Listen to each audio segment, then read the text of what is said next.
this happened during the last couple weeks. So Joe's going to kick us off at the top of the first. This is, I believe it's breaking news. Marley Rivera reports from ESPN, gotta give her credit. Dylan Betances is not reporting to Yankees camp until Friday because of his arbitration case. I mean, he doesn't have to show up until the 22nd. Literally, it's crazy news that just came out. Dylan Betances obviously is trying to hold out to get more money right now. Even though he lost his case. Yeah, the Yankees offered 3, and he wanted 5, which is not huge difference, but the Steinbrenners, the new wave Steinbrenners, stingy with their money. So I guess we're not going to see Dylan until at least the 22nd, or at least Friday, which isn't really a big deal. To be fair, though, we see this kind of every year. I don't think it's that big of news, but the fact that we were just talking about it, and he already, I mean, there's bigger things in the world, but Betances not coming is still big news, I guess. Yeah. All right, to the bottom of the first we go. We're going to talk about Kevin Love. He is out 6 weeks. Cleveland Cavaliers already, obviously, to lead the Eastern Conference. They've been struggling, though. I know nothing about basketball, but I know that without Kevin Love, they're just going to keep struggling, and maybe the Boston Celtics can catch them.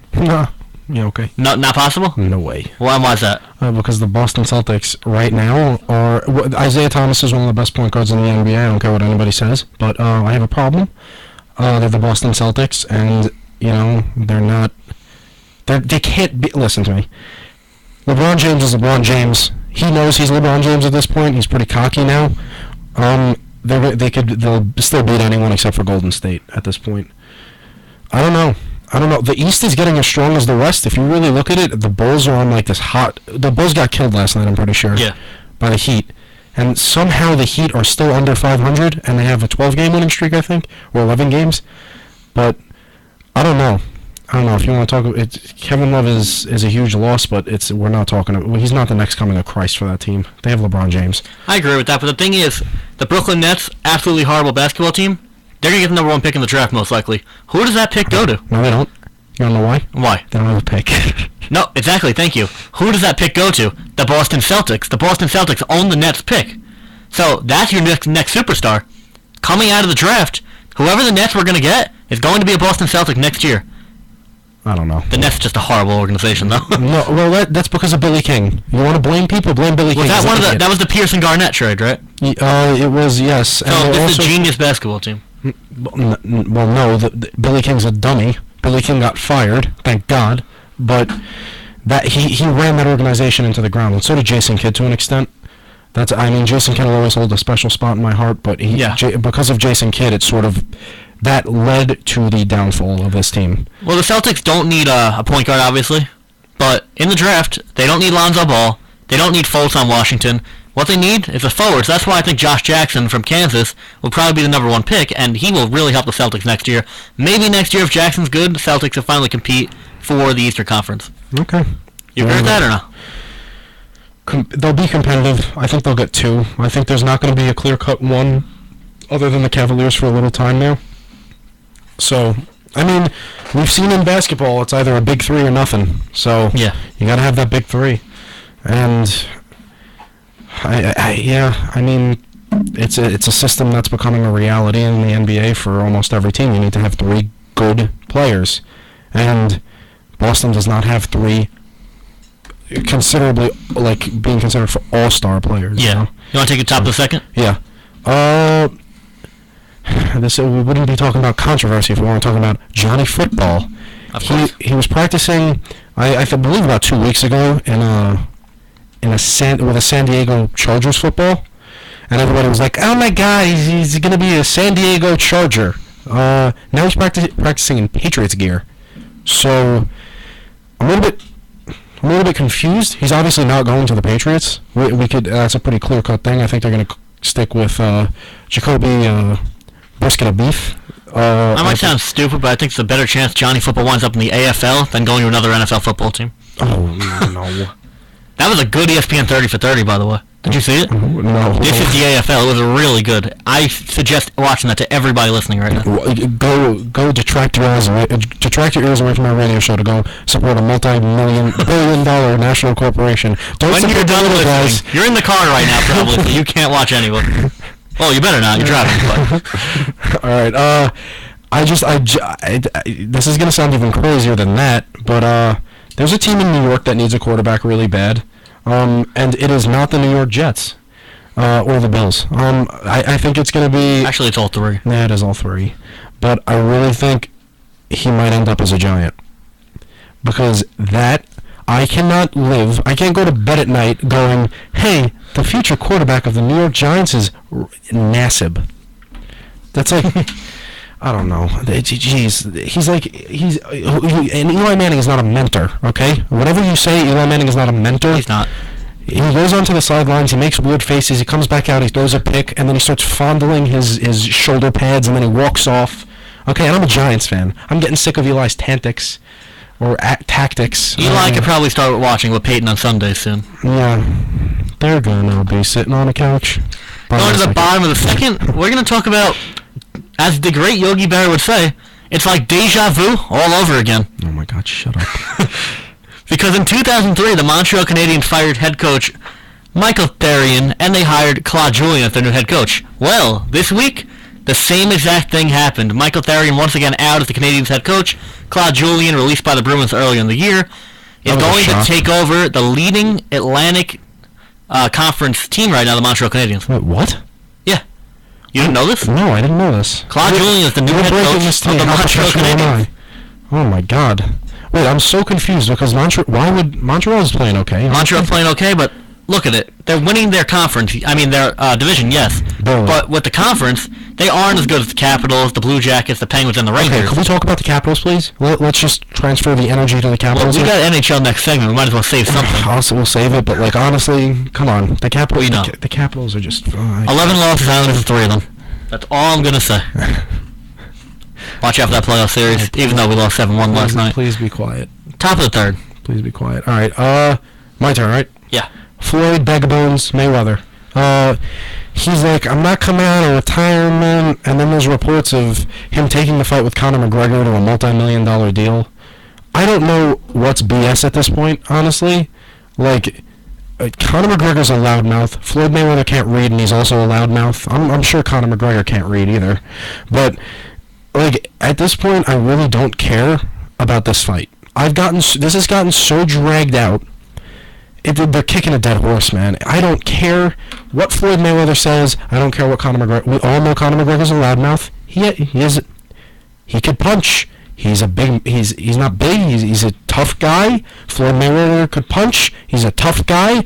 We're going to go put them in the most barbaric ring there is and make them punch each other. I don't care anymore. I don't care. I like the sports. It takes a lot of guts, and it's a very... I used to box. It's tough. I understand. But honestly, I don't care about Floyd Mayweather anymore. He's retired. Good. If he wants to stay that way, good, because he said he was going to stay that way. Conor McGregor... He wants to talk? Let him talk, because this fight may not ever happen. Because of your boss. Okay? It's because the UFC doesn't want him fighting.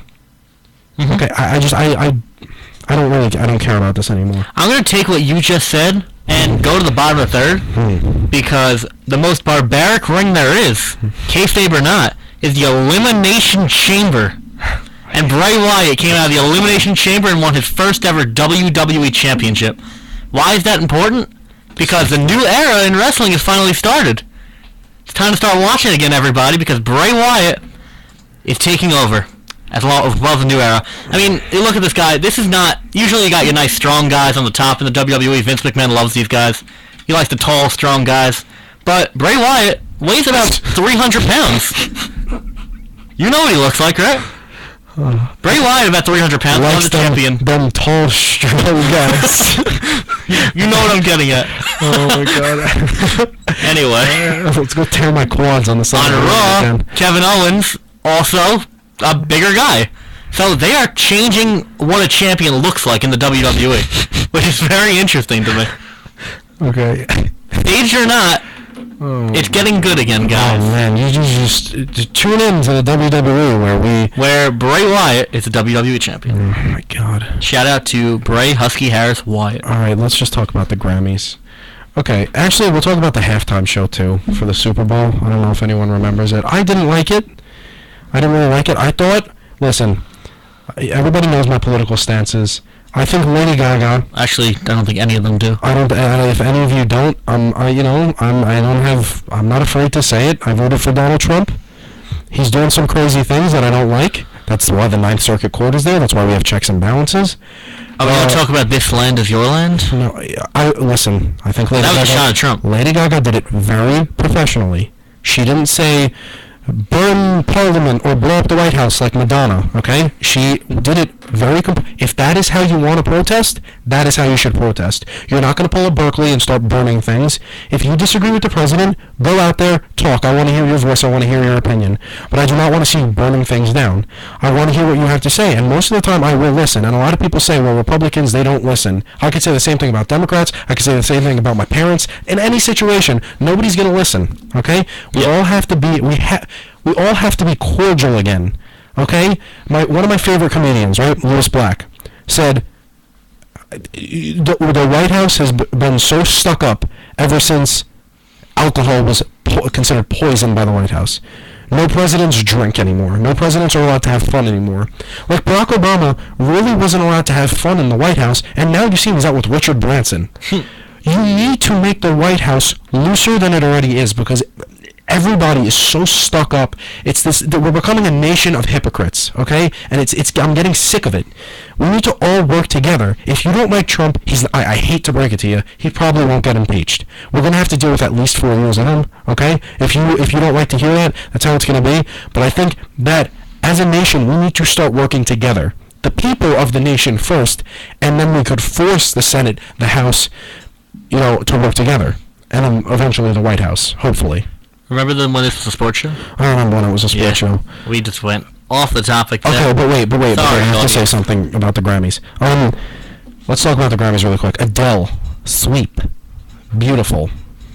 Chance the Rapper, I don't know if any of you heard of him. I don't know. They've heard of him. Yeah. He did very well. He's the first artist with a SoundCloud, or a free album, really, to have that many Grammys. It was the first year I think he could be nominated for them, and he did a very good job. Well, you just led me right into the bottom of the fourth, because I was going to talk about 21 Pilots and winning their award, and... Oh, my God. All right, we'll club it together. All right, well, bottom of the fourth, 21 Pilots win a Grammy, and they accept it in their underwear. Yeah, that was just... They're eccentric and funny. Yeah, well... They had a good story behind it. They said when they were kids, they were watching the Grammys, and they said, if we are ever up on that stage, we're going to accept it just like this, in our underwear. Yeah. And that's what they did. And it's a message to anybody watching at home that this could be them in the future. Never give up on your dreams. Yeah, I mean, that was pretty cool. And then Katy Perry's performance at the Grammys was a disaster, but her song, Chained to the Rhythm, is like trapped in my skull, and it's like, I can't get it out. It is one of the... I love 80s music. Like Peter Gabriel, Genesis. Peter Gabriel was in Genesis, Hall & Oates. But this song is amazing. It's amazing, and I can't get it out of my head, and I might play it for you the next break. But her performance was horrible. At the end, she did the Constitution thing, which was also classy. It wasn't it wasn't in bad taste.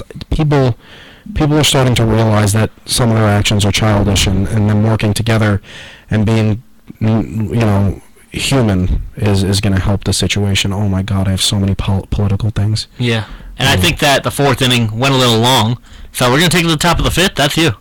It's me again? It is, because I talked about 21 Pilots and you kept going about your politics. Who was robbed? Was Felix Hernandez robbed? Remember that? No, that was yeah, it was Felix Hernandez. Yeah, and then he told them it was a real Yankees World Series ring, and it was a replica. A replica. That was funny. That's I don't know. It's just funny. Why would he want to? I don't know. Why would he have the ring? I think they said that he started the game. It was a giveaway or something. I don't know. I don't know.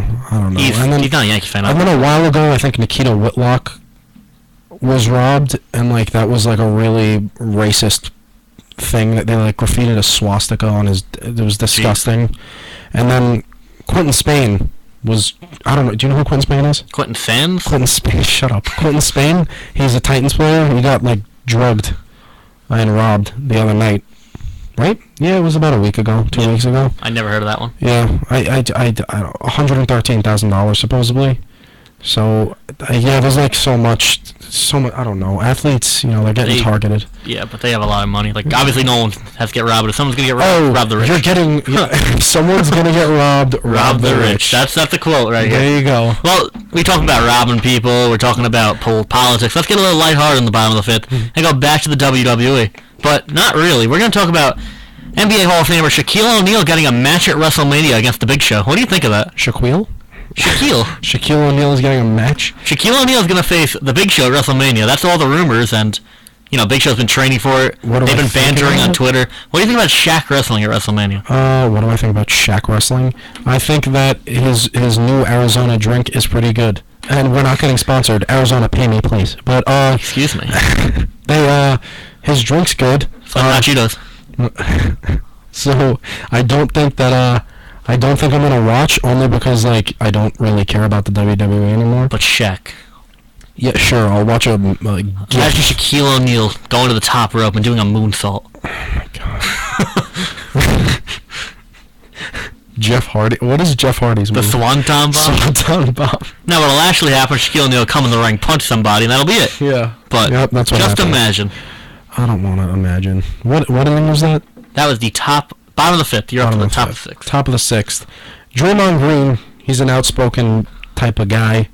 Why am I always so serious? I don't know.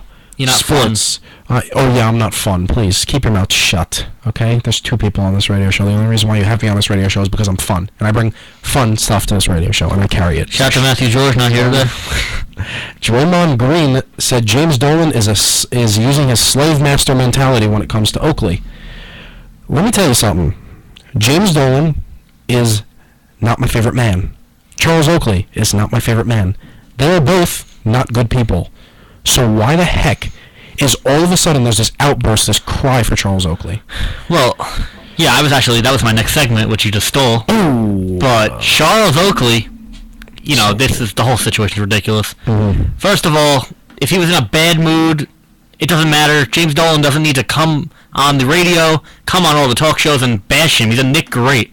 He did nothing wrong. Security guard came after him for no reason, and it led to banter, and he got kicked out. I don't blame him for any of this, and neither did Knicks fans, and that's why they were chanting his name. Okay, the only problem all right, Charles Oakley is not the most composed person in the world, though. Charles Oakley's... But he definitely bleeds blue and orange. Okay, I understand. He's one of the greats. But, Patrick Ewing is still a coach in the NBA. When he comes to... If he came as a player visiting, because they have, this legend-type month or year going on with, the 70th anniversary of Madison Square Garden. I don't need this drama, okay? I was watching the game. I don't watch basketball very often. I can't watch the Nets anymore because my eyes start bleeding. But I wanted to watch this was the next Spurs game, I think. I don't even know. It was come on. It was just too much. It's too much. And James Dolan needs to shut his mouth too. Yeah. Everybody just needs to stop.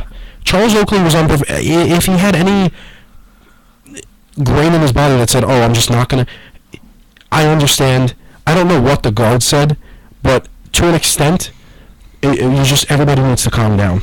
Everybody needs to seriously calm down about everything. It's getting I don't know. It's getting annoying to see, and that's. Should I take the next segment because we stole your idea for the top of the sixth? No, it's fine. I got it. All right, go ahead. Bottom of the sixth.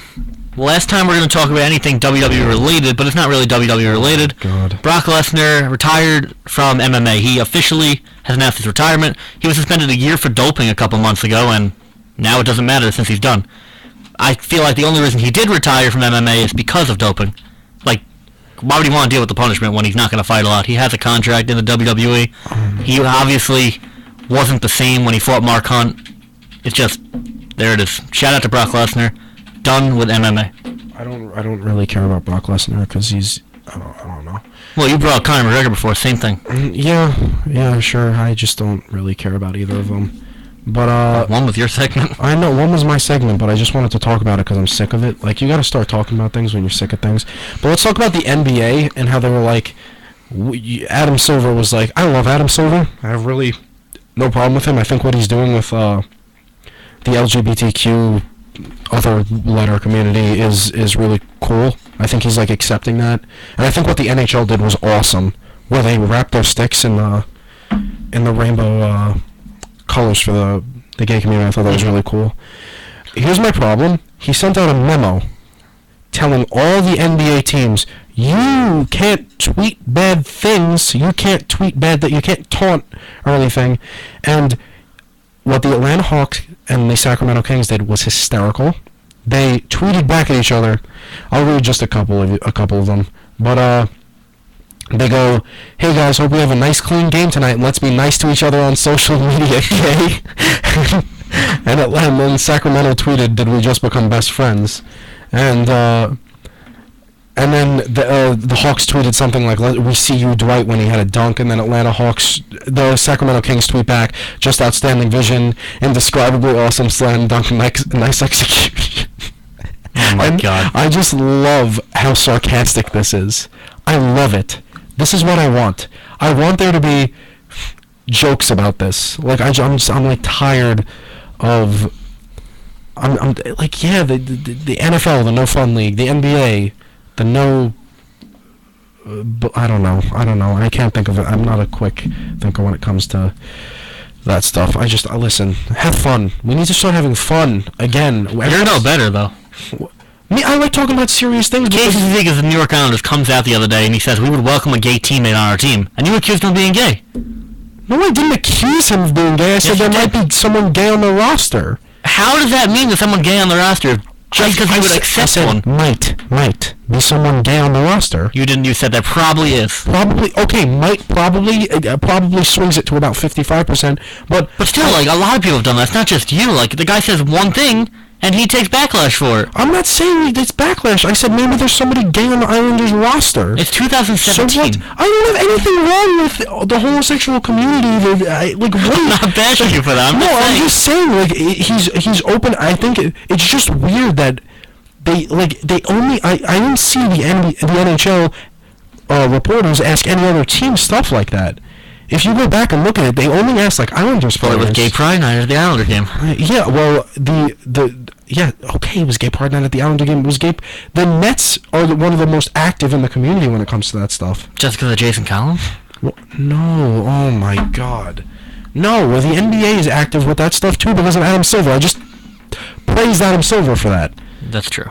I'm saying, like, I think that we're going to hit a chord here and we should go to the bottom of the eighth. Bottom of the eighth. Bottom of the eighth is, where are we here now? I don't remember. It's my turn. Oh, no, then top of the eighth. Top of the eighth, yeah. Whatever. So where are we right now? I don't know. We're talking about Dallas Keuchel now. No, I mean, like, where are we? Where are we doing the show right now?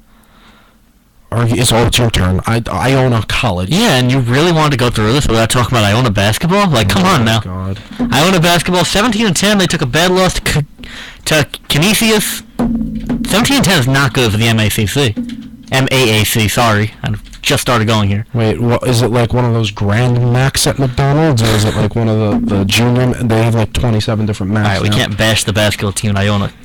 Well, listen, I'm not. The point is, regular season games in the MAAC, yep, I don't think matter that much because only one team from this conference is going to make the tournament, and to make the tournament, you got to win the conference championship in the MAC tournament.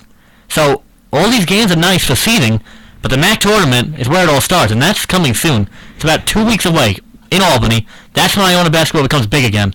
Last year, this team made the NCAA tournament. It became one of the biggest attractions on campus. Everybody was into it. When I was recruited over here, I saw everybody talking about it. This campus cares about basketball. When I was recruited over here. If this is you go to St. John's, they have no chance at the tournament. Sorry. Okay. Oh, excuse me. The point is, we're probably in this 3 or 4 seed in the tournament. No, they wouldn't. Okay. There's 3 teams in this division. Who's the number 1 seed in all of basketball? Who's the number 1 seed in all of basketball? Gonzaga. Okay, and who's the number 1 seed in St. John's division? Villanova. Yeah, and what's their record? I don't know that offhand. Okay, well, they're very good. They're one of the best teams in all of college basketball. St. John's is not as good as Iona. They're not as good as Monmouth, and they're probably not as good as Siena. Oh my God. They're not. Okay, well, they will be. This is just like a whole bleeding red type thing because like I'm a St. John's alum, obviously, but like listen. Sure, whatever you want to say. I think St. John's has a good chance to be a tournament competitor next year or the year after that, but obviously not this year. But they're you put them in this tournament, they'd be a lot more competitive. Iona made the ESPN Snapchat with a half-court shot last week. Where was St. John's? Oh my God. Winning. St. John's won last week, buddy. Really? I'm pretty sure they have a negative record, right? Yeah, they have a negative record, but they won last week. So you want to talk about where was St. John's last week? Well, when Iona's going to the tourney and St. John's is sitting at home or in the NIT, then you could talk. Okay. Bottom of the 8th, go ahead. By the way, Stony Brook's going to make the tournament. They're ridiculous. They always do. Bottom of the 8th, go ahead. No, they don't always do. Shut up. Stony Brook does a lot. Okay. We'll talk about Dallas Keuchel. Why? Because he admitted he sucked last year, and he was on the fantasy team. He was horrible last season. That was really worth an inning? Okay. Yeah, no, I'm not done. Shh. The Astros, I don't even want to talk about the Astros, honestly, Okay, but let's talk about them because Dallas Keuchel was the Cy Young 2 years ago, correct? Yes. Okay. What happened last year? What is this? What is it with the whole, you get the Cy Young, you suck the next year in the National League? American League. American Astros moved 3 years ago. I'm sorry, I forgot. Sorry. In the American League. Well, let's Because you know what's going to happen with Porcello? Probably the same thing. No, he won't. I don't care who's in the back. Rick Porcello's going to have another 15 ERA a year. That's what I just said. I said it'll probably be the same thing. He'll probably suck. Well, same I'm saying he'll pattern. probably keep the trend going. Ah. Yeah. Thank you. Yeah. Well, Dallas Keuchel, I just don't think he's all that good anyway. I think he had one good year. I mean, he's obviously a above-average pitcher, but he's not the Cy Young pitcher we saw that one year. You know, the guy still dominates the Yankees every time he faces them. Yeah, I know. It's ridiculous. He has a great curveball. But he doesn't have a fastball, because what are fastballs? He does not. About 91, 92. I don't even think so. Top of the 9th, Jaromir Jagr. Yummy. He's going to become, well, he already has become, the 3rd player in NHL history to play a game over the age of 45. Other two, it's a sick list. We got Chris Chelios and Gordie Howe. 2 of the best players in NHL history.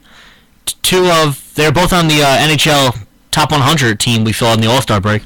And obviously Gordie Howe may be the best player ever to play hockey. Behind Gretzky to many people, but people say he's the best. And, yeah, Chris Chelios is one of the best defensemen also. So Jaromir Jagr just keeps going strong, and he's still going out there crazy good. Cool. Is it the bottom of the 9th? Bottom of the 9th. Do I have to crack it over the wall for a walk-off? Well, actually, before we go to the bottom of the 9th, Gordie Howe played one of those teams, a couple of those seasons he played for the Hartford Whalers. Yummy. And I'm just here to say right now, the Islanders are not going to Hartford, so the governor needs to shut up. Okay. Thank you. We'll see about that. Bottom of the 9th. Drum roll. Guess what it's about? Something irrelevant. Oh, no, it's pretty relevant. Yeah, the White House. We're talking about not visiting the White House. We'll start with Jake Arrieta, because the Patriots players actually have good reasonings. Jake Arrieta said he doesn't agree with Donald Trump, right? Mr. Arrieta, you're not going to win a World Series after Trump's out of office, because the Cubs are going to be competitive for a couple of years, and then they're going to fall off like they're going to. I don't agree with that. I feel like that Arrieta might have a chance to meet Pence. Okay, we'll talk about it. No. All right, well, I don't really want to talk about Jake Arrieta, because, whatever. You talk about things and you say you don't want to. I don't want to talk about Jake Arrieta, I want to talk about the Patriots players, because that's what my segment is about. That's what this bottom of the 9th is about. I'd like to not remember that Okay. Super Bowl, though. Let's talk about it. Oh, shut up. Okay, they won. Defensive end Chris Long, running back LeGarrette Blount, defensive tackle Alan Branch, and linebacker Dante Hightower. And Devin McCourty and Martellus Bennett aren't going to the White House. I have a problem with a couple of those.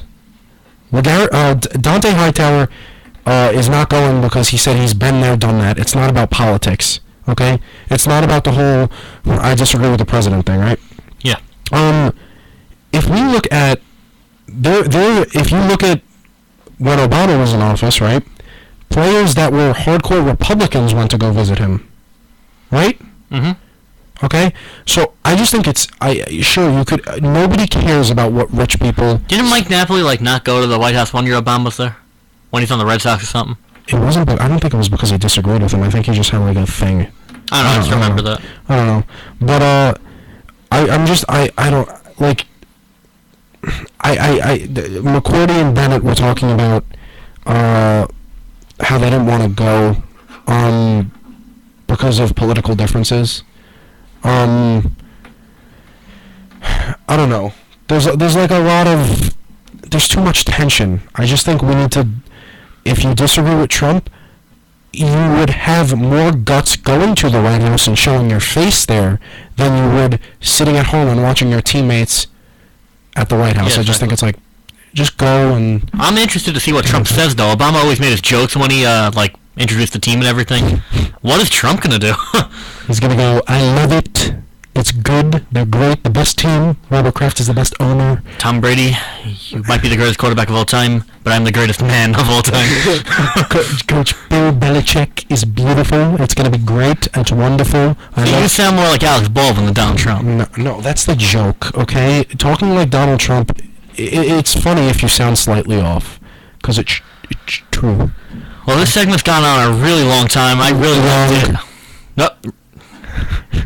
I thought it went huge. That made no sense. All right, well, NHL hockey coming up. 9 Innings going to be back next week. Liking this segment a lot, but we're going to end this with NHL hockey. We'll be right back. We'll be back in a couple.